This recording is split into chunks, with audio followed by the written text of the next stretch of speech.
Podcasting from Singapore and broadcasting all around the world. You're listening to the EdTech Chat Podcast, taking the pulse of educators from all over the globe and bringing what you need every week. Now, over to your host, Craig Kemp.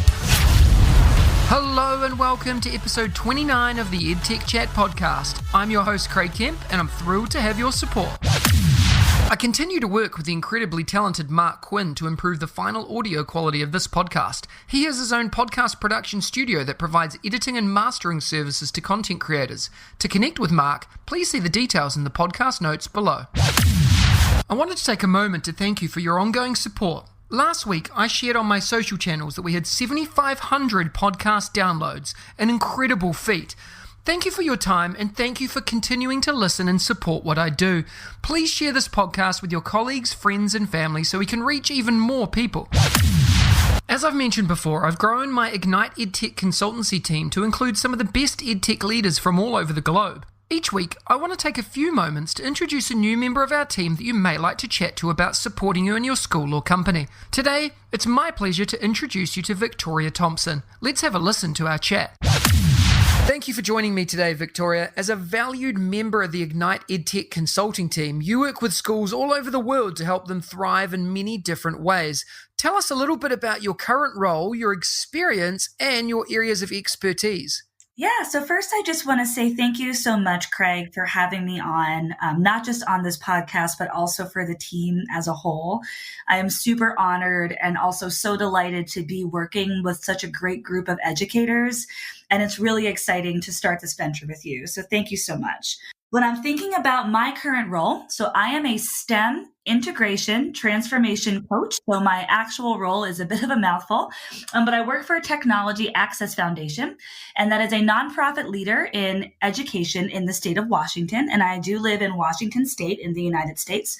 And a lot of what I do in my current role, it's multifaceted. So I'm working with schools to kind of use project-based learning as a vehicle for equity. I examine curriculum through an equity lens and an anti-racist lens. I also work with teachers one-on-one to, of course, help them get better at their craft. And we put on quite a few things just within our respective locations. The biggest, of course, being what we call STEM Expo. And it's the pinnacle of, project-based learning, teachers working alongside students, student voice and choice. And then last but not least, of course, just using creativity and authentic learning experiences to make sure that students just get it and they understand. And I feel like that's what I've always built my educational career on. I'm kind of done with rote curriculum. I'm also kind of done with, rote instructional practices. I am the most interested in innovating and making sure that kids get the most out of their experiences when they're actively participating. So that's a little bit about my current role. For my experience and my areas of expertise, just independent of what I currently do, I am not only a math researcher, but I'm also a curriculum writer for math and STEM. So a lot of my research focuses on accessible math pathways. For example, in the United States, we kind of have this typical Algebra 1, geometry, Algebra 2 pre-calculus track. Although most students right now are kind of thinking about going even calculus in high school. So for math-wise, right, we're trying to make sure that the pathways are equitable. So maybe if pre-calculus wasn't at the end of the road, maybe they take data science, maybe they take statistics, right? Like maybe they take applied math. Just something so that way students know the avenues that are available to them is very important to me, but I also know extremely important to the kids as well. And then for expertise, STEM is my jam, but also educational technology. And I was a consultant for a company called Indigo Slate back when I first moved here in Seattle. And then I also freelance for companies here in the Seattle area. And my biggest client is Microsoft. So I do a little bit of everything. But if I were to narrow it down, it would be STEM, it would be EdTech, and it would be equity. Awesome, Victoria. So talented. And I'm so pleased to have you on the team because your expertise and, passion for education and STEM is just what the schools in this part of the world, in particular in Asia, need to see. And I can't wait to bring you to them. What are you passionate about most right now in education? Ooh, that's a good question. I would say that I'm most passionate about two things. The first definitely being educational technology, but with a bit of a twist, because it's not just EdTech, it's EdTech that's purposeful and making sure that we are not intentionally harming our learners, if that makes sense. So I'll break this down a little bit. I'm seeing a lot of good platforms. I'm seeing a lot of great lessons. I'm seeing a lot of great things being shared. And I feel like it's all with positive intent. But there have been some instances where I've been working either with educators or with people, like companies and whatnot. And there might be a resource that doesn't take into account like indigenous land. Maybe it doesn't take into account like LGBTQ considerations. Maybe it doesn't take into account, like Black and Indigenous people. So to me, that's a bit of a concern. And I think that the most challenging is the adjective that I'm going to use, is when they compared COVID quarantine in the United States to a person's quarantine hiding away in Germany in World War II. And to me, that was a gigantic red flag, right? So when we have resources like this, we really don't want to harm our learners. And unfortunately, with virtual learning, remote learning, distance learning, whatever you want to call it, there's a lot out there and people are really grappling for resources and technology platforms. We need to do our due diligence as educators and also, of course, as consultants to make sure that people are choosing the best ones. Because the last thing that I think anybody wants is for a kid to feel left out or harmed, or like put on the spot because the resource doesn't honor them and who they are and paints who they are in a negative light. So that's something that's been on my mind a lot recently, just because I've seen it come up a lot. And I want to make sure that we're doing the best for our students and also for us. So that's number one. And then the second thing I'm most passionate about in education right now is just this equity divide. I mean, it's huge. These are issues, as you know, that you and I have been talking about for a very long time, but I feel like it's exacerbated now, because of the pandemic.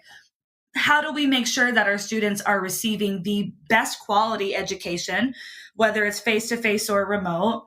And also, how do we make sure that everything is accessible to our students, right? Like, I don't know if I feel like it's appropriate to ask a student to purchase a platform, right? Or like maybe if a teacher and a student are working on a project, we want to make sure that all of these materials are already available through whatever district, whatever state, whatever platform that you're using.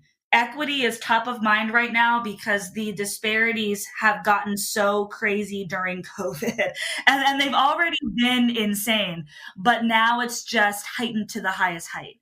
So leveling that playing field is also top of mind for me. Yeah, thank you for sharing that. Now, Victoria, how do you help schools as a consultant? How would schools and EdTech companies benefit from working with you? So me working with schools now, specifically as a coach, I mean, that's my job, right? Like I go into schools, I'm helping teachers, I'm helping students, I'm leveraging EdTech and also leveraging STEM in my day-to-day job. If I kind of look at this and take this outside of the realm of being a coach and looking as me as a consultant, the benefit of working with me is the expertise in all of the different areas that I have. Because it's not just STEM, it's not just administration, right? It's not just coaching. It's not just tech hiring power. And it's also not just working with larger organizations. So I can kind of spread myself amongst all of these different areas to make it so that way it's a comprehensive experience for a school. So for example, I'm even thinking of the roles that I've had in my previous schools. You might have a BDM, which is a business decision maker, a TDM, which is a technology decision maker. You have an EDU, which is an educator. And I'm kind of looking back at my roles and I'm like, oh, I was all three, right? So I've got experience in all of these different areas. So regardless of whether a school needs help, with curriculum building, and my master's is in curriculum and instruction. And I've mentioned that I do build curriculum as well. So that's my jam, right? Whether or not they want help with STEM. I'm a former math and science educator and I'm a STEM coach. So I've got experience there. If they want help with EdTech is another one of my jams. And I've worked with some of the big four in EdTech, making sure that these messages not only relate to teachers, but actually do good for our students. If we're talking about marketing, right? Like I've been in marketing departments in the big four as well. So I've done a lot in a lot of different areas. And for me as a consultant, I can leverage those experiences specifically, to make sure that it's the best experience for the client. Thank you so much for joining me today, Victoria. For more information about Victoria and the rest of the Ignite EdTech consulting team and how to inquire, visit igniteedtech.com/our-team. The link is in the description below. Last week, I asked you to think about what technology helps you to be more effective and efficient. I encourage you to check out the social streams to see what people suggested and listen back to last week's episode. This week, I want you to think outside of the bubble that is your school. Often educators get caught in the bubble that is their school. I know I did this in my job and every other job I was working in. I know I did in every job that I worked at inside the four walls of a school, whether it was public or private. I often ask people what their why is, and I often find that teachers and school leaders are so focused on the day-to-day running of their school that they forget to think about the bigger picture of education, without a thought going to themselves, their well-being, and their own future. One of the things I neglected when I was full-time in a school bubble was my own well-being and my own career projections. If I could go back and change things, this would be one of the first things I'd do. Unfortunately, most teachers do this at some point in their career, if not throughout their entire career, and I wanted to address it today in the hope that some of you will stop and think of your bigger picture why and address how you can make a bigger difference. As a teacher, our job is to support students throughout their learning journey, and we often wear many hats as part of this role. However, we are so consumed in our roles that we lose track of the bigger picture. The picture that allows us to support the greater development of the teaching profession, the ability to make a difference to more people, and the ability to impact education and the sustainability of change over time. I've met so many amazing teachers and leaders along the way that I wish I had done more to share their voice to a global audience because they had something to share. If I have one takeaway from this brief discussion, it's for you to think outside the bubble that is your school and think about how your voice, actions, and abilities could impact more people and support a greater change if you gave it a chance. Think about your unique skill sets and think about the needs of schools, groups of schools, and countries outside of your bubble. Maybe there's a way for you to make greater change. If you want help, support, or just someone to bounce ideas off, don't hesitate to ask. I look forward to hearing from you soon. A tool that has positively impacted the authentic and purposeful use of technology into classrooms and meeting rooms that I have worked in is mmhmm. This week, I was introduced to a new app to my toolkit by a friend and fellow Ignite EdTech consultant, Andrew Mowat, mmhmm. He told me about this application that allows you to make virtual meetings engaging and better for everyone, and I had to learn more, especially during these times. Whether you're leading virtual business meetings, teaching, or just hosting a better happy hour, the mmhmm app adds a little magic to the new online reality we find ourselves in. In 2020, many of our social and business interactions moved to video chat.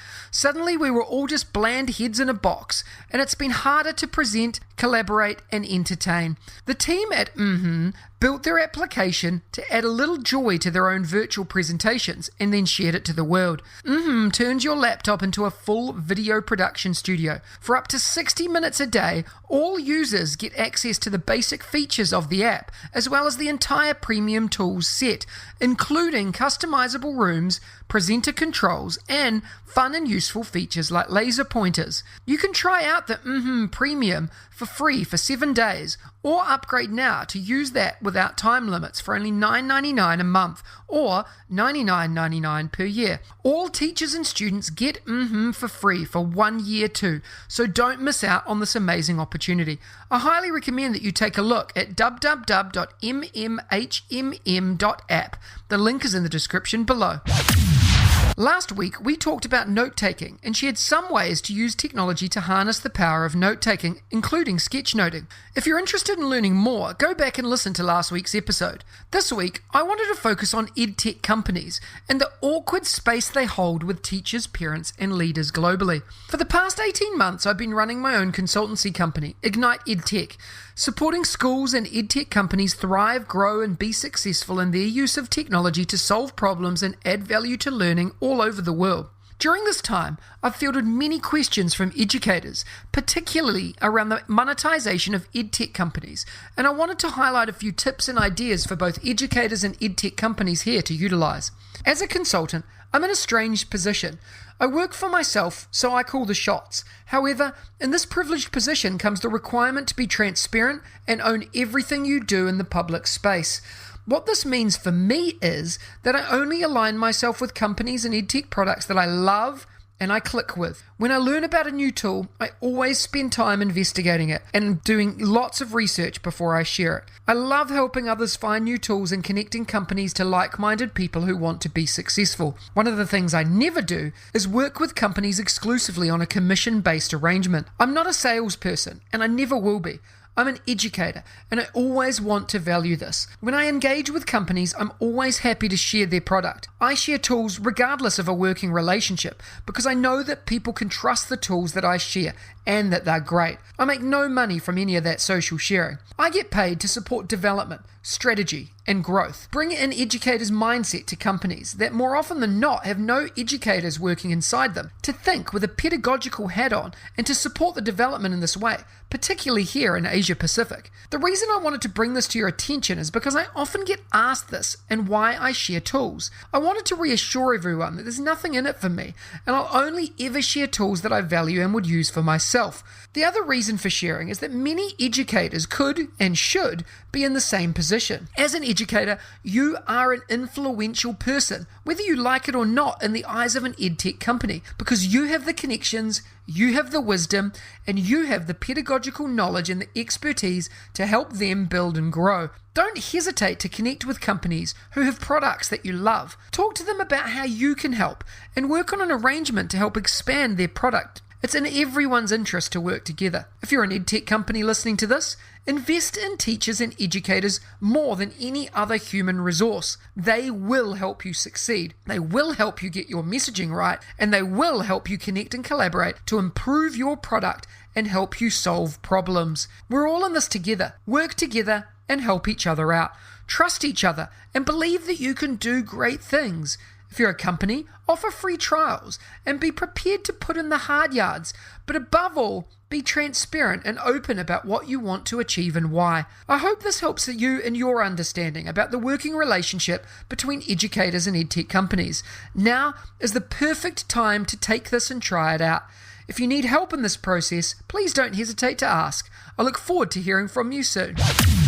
Every week, I bring you a short interview with some of my edu heroes, an engaging learning experience with someone who makes a difference in education every day, with a particular focus or angle towards educational technology. This week, I had the pleasure of chatting with Rachael, Lehr, and Cameron Fox. Let's have a listen to the chats. Today, I have the honor of speaking with Rachael Lehr. You might know her from Twitter as @RachelLehr. Rachael and I have been connected for some time, and I love the content and positive vibe she shares every day. Rachael is an independent public school deputy principal in Western Australia and a leader and advocate for girls in STEM. Rachael, it's a pleasure to have you on the show today. Are you ready to talk about education and technology integration? I certainly am, Craig. Thank you for making contact with me and inviting me along to talk about this. I'm quite passionate about the things you've already mentioned, STEM and girls in STEM, but also authentic use of digital tech. So I'm really glad to have the chance to chat with you about it today. Thank you. It's great to have you on here. Let's go. Why don't you start by describing your current role and what inspires you to do what you do? Yeah, so as you mentioned, I'm currently a deputy principal in a school. So that's a new role for me this year. So I did step out of my science teaching, so specialist science teacher and digital technologies teacher. So I was teaching both those subjects together, integrating digital tech into science. And so then I stepped into this deputy role. And while I'm in the deputy role, my goal is to assist all of our teachers across our school in authentically using digital tech in their class. So my role is very heavily skewed towards ICT and digital technologies. So I'm doing a lot of demonstration lessons in the classroom with the teachers, supporting them and seeing how they can use different digital tools in learning, and also developing curriculum and looking at assessment. So there's a lot to do. And also I run all of our tools like Seesaw and managing our iPads and devices and a lot of those other digital tech things around the school. So just a little bit of what I'm doing anyway. That's really exciting. And what about other educators, people listening today who are interested in using technology but just need some advice. What's your best advice for the listeners today in relation to educational technology? Well, I think there's a couple of things. The first thing is to start slowly and keep it simple, because you can get overwhelmed. And this is not even just for people just starting out. I think it's just a good ethos for continuing. So in our school, we have very few apps that we use with our students and with our teachers, and we just learn to use them well. So we don't overwhelm with so many different things. So choose something that works for you and your school community and in that context, and stick at that and get to know it really well. So, for example, I mentioned Seesaw. So that's a digital portfolio we use across our whole school. But in each phase of learning, we have a focus app or maybe even a focus device that we really want to build capacity in. So we don't have 7, 8 apps that each year level are learning, just maybe 2 or 3 that they're learning to use well. So that would be my biggest tip, is just to pick something relatively simple and learn to use it to its best capacity. Educators that are listening today really are probably interested in a few things. One is how you manage those apps and how you actually control the addition of new apps, because when you get new teachers coming into a school, you often get people coming in with new ideas and new opportunities. How do you manage that? Yeah, so in our school, we have a digital technologies team, which I head up. And so there's a teacher from each phase of learning. And so they're a representative of all the early childhood teachers, the junior teachers, and middle and senior. So we meet. And so if there is ever a time where the teachers are looking at getting a new app or asking for something, a new program, we look at really the SEMA model, which I don't know if everyone's familiar with, but looking at what value that app would have. And we want apps that students can use to create, not consume. So we want apps also that are able to be used across learning areas. So if someone brings an app to us, I have to say, well, how could we use that in science and in literacy and maybe in art? So nearly all the apps that we have on our student iPads are apps that they can use to both showcase their learning or connect with others, and nothing to really just consume content. So that's really been a focus, that they would be able to be authentically embedded into any learning area. So I would say I probably have 8 core apps on our iPads. And to manage the apps themselves, we use a management system. It was called Zulu Desk, but now it's called Jamf, which is rather weird. But that just allows us to send out the apps to the devices. We don't have students taking iPads home. We're not in a socio-economic area where students can afford their own devices, really. So these are school-based and school-managed iPads. And everything you've described, I would class, Rachael, as gold standard. I really would. The work that I do, this is the sort of thing I see all the time. And it's great to hear the processes and well thought out strategy that has gone behind what you've set up and developed. And it really does make a difference to the way you do things. What's an EdTech tool? We're narrowing it down a little bit now, but what's an EdTech tool that you currently love using in your day-to-day work?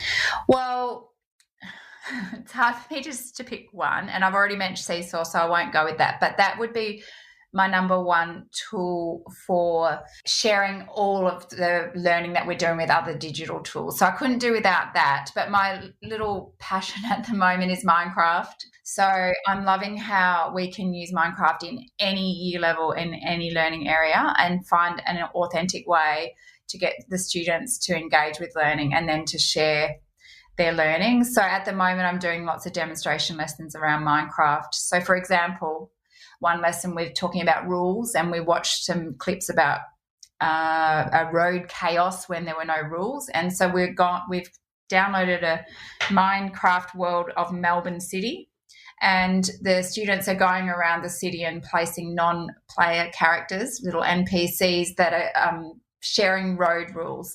So it's a place where we can link the learning to what they're doing in other subjects, but the kids are so engaged, and I love how it also allows them to work as a team and collaborate. So we're all in one world together. So that would be my other favourite. I've got a few more, but that's cheating. I love it. I'm a fan as well, so I'm pleased to hear you sharing that. What's one book or resource that you've been reading lately, or just one of your all-time favourites, and tell us why we should be exploring it? All right. Now, I have a couple, but one I have loved over the years is the Teach Like a Pirate book. So, and there's a whole range in that series, and I think it's really just about using hooks to get our students and engage our students in learning in different ways, and really tapping into the way that students learn differently, and also how as teachers we can really showcase our passions as well. So I really have enjoyed Teach Like a Pirate. That's brilliant. I'm a big fan of Dave Burgess and his work, and we'll make sure that link to that book is in the description as well. Rachael, you've shared so much good stuff here that I know that our listeners are going to want to connect with you. What's the best way for them to follow and connect? Well, you can connect up on Twitter would be the easiest way. So as you mentioned at the beginning, at Rachael Lehr, but you need to spell it right because there's a poor other Rachael Lehr out there that gets a lot of tweets meant for me. So my name is Rachael, and then it's Lehr, Lehr. So if you spell it the right way, you'll find me. And we'll put that link in the description as well. Rachael, thank you so much for your time today. I really appreciate it. Thanks for having me on, Craig. I really appreciate connecting. Today, I have the honour of speaking with Cameron Fox. You might know him from Twitter as @VERSO. Cameron and I have been connected for some time now, and he is constantly inspiring on Twitter. He's the founding head of school at VERSO in Thailand, a school that is doing things differently to engage and inspire the next generation of learners. Cameron, it's a pleasure to have you on the show today. Are you ready to talk about technology and education? Yes. Hi, Craig. Yeah, it's great to talk to you again. And yeah, we're really excited to talk about VERSO and talk about EdTech and answer all the questions that are out there. Thanks. Let's go. Why don't you start by telling us a little bit about your current role and what inspires you to do what you do? Sure. Right. Current role is the founding head of school here at VERSO International. So my job is basically to get the school up and running. I've been with the project since its very beginning, which was 5 years ago.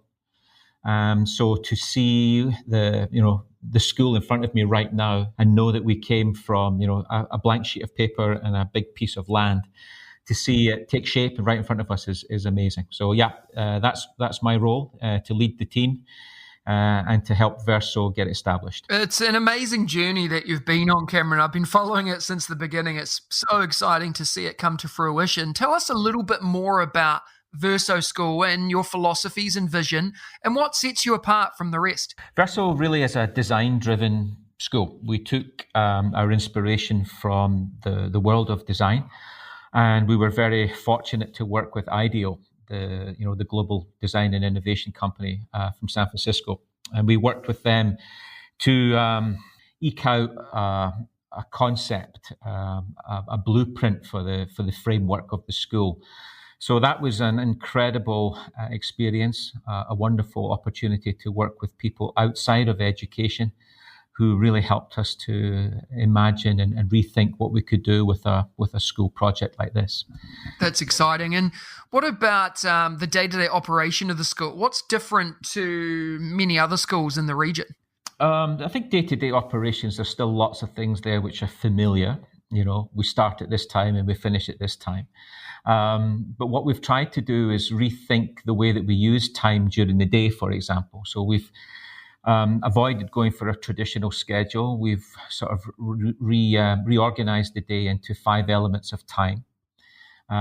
We do a lot of project-based work, of course. But the students that come to VERSO, our goal is to help them become really self-directed. I think as you find in any sort of highly project-based or project-driven school, the need for kids to learn how to drive their own work, the inquiry, how to do the research and to present and do something which is driven by their interests is something that's definitely a powerful influence in the way that we work here. And Cameron, you've been involved in education for a long time now, and I talk to people all the time about professional learning networks. Tell us about your professional learning networks. Where do you engage and who should we be connecting with? Twitter is my definitely the area that's strongest for me in terms of a PLN, and I have been on it for quite a few years. I'm not someone who's frantically recording everything I do in a tweet, but I do like to dip in and out, and I think there's a number of people that I follow who I find quite enlightening. I love Ted Dindersmith. Ted is he was very important for us at the very beginning of our journey when High Tech High's story was broken through the movies. I like to follow him. I like to follow Todd Rose, the guy out of Harvard. Obviously, Ken Robinson was a big kind of a voice for, I think, all of us. So his passing recently was very sad, because he was always someone who we could go to, and there would be a nugget of wisdom. And Will Richardson, I think, is doing fantastic amount of great provocations, shall we say, little bits of things to make us think about school. I love that. And everyone you've described, we'll make sure the links to them are in the description below. What's your best advice, Cameron, for educators in relation to educational technology? I don't know if there's much advice I can give. I think we're all, we're all pretty clued into what EdTech is and should be. I can only speak for the work that we're doing here, and like probably all schools, we're trying to make the tech as smooth as possible for us. It's a tool, we say that a lot, helping kids to kind of get used to the idea of you have a toolkit and the EdTech is part of it. We actually, at the very beginning of the project at VERSO, committed to sort of using technology to help kids manage their own learning. So we called it Course Compass. It was just this idea that kids were given ownership of their learning, and they could manage it and navigate it and curate their experience through this platform. And we worked with a really cool company in Australia called Schoolbox, and we asked them to help us design that. So we've been working with them now for a while, and Course Compass has now evolved into what we call Coco, and Coco is a giraffe. So VERSO has its own giraffe, and Coco is our one-stop portal for EdTech and for connections and communications with our families. That's really cool. Yeah. Cameron, learning's important to all of us. What's one book or resource that you've been reading lately, or just one of your all-time favorites? Tell us why we should be exploring it. Actually, I think a lot of us now are tuning into podcasts way more than we ever did before. So I really enjoy the IDOU Creative Confidence podcast. I listen to that a lot. And I also like the one by Jacob Morgan, The Future of Work. So those are my two go-to podcasts.